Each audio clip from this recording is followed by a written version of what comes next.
ஏன் எல்லாரும் எண்ணம் போல் வாழ்க்கை எண்ணம் போல் வாழ்க்கைன்னு சொல்லிட்டே இருக்காங்கன்றது ஏன் அப்படின்னா, நம்ம மைண்டில் ஒரு எண்ணம் வருது அப்படின்னா அந்த எண்ணம் முதல்ல உங்களுடைய சொல்லாக மாறும். சொல் அப்படின்னா நீங்கள் பேசக்கூடிய வார்த்தைகளாக மாறும்.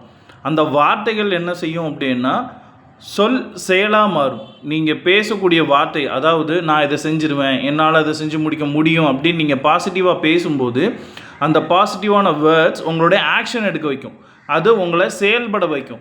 அதுதான் சொல் செயலாக மாறும், செயல் வாழ்க்கையாக மாறும். இப்போ உதாரணத்துக்கு நீங்கள் ஆக்ஷன் எடுக்கிறீங்க அப்படின்னா அந்த ஆக்ஷனுக்கான ரிசல்ட், அதாவது நீங்கள் செய்யக்கூடிய ஒரு செயலுக்கு ஒரு விளைவு உங்களுக்கு கிடைக்கும் இல்லையா, அது உங்களுடைய வாழ்க்கையாக மாறும்.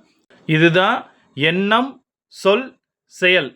இதை தான் எல்லாருமே எண்ணம் போல் வாழ்க்கை எண்ணம் போல் வாழ்க்கைன்னு எல்லாரும் சொல்கிறது இதுதான்.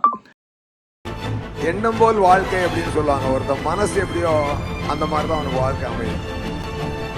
எண்ணம் தான் முடிவு பண்ணும். எண்ணம் போல் வாழ்க்கை.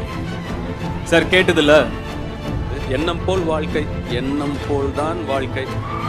What you think you become. நீ என்ன யோசிக்கிறியோ நீ அதே ஆக.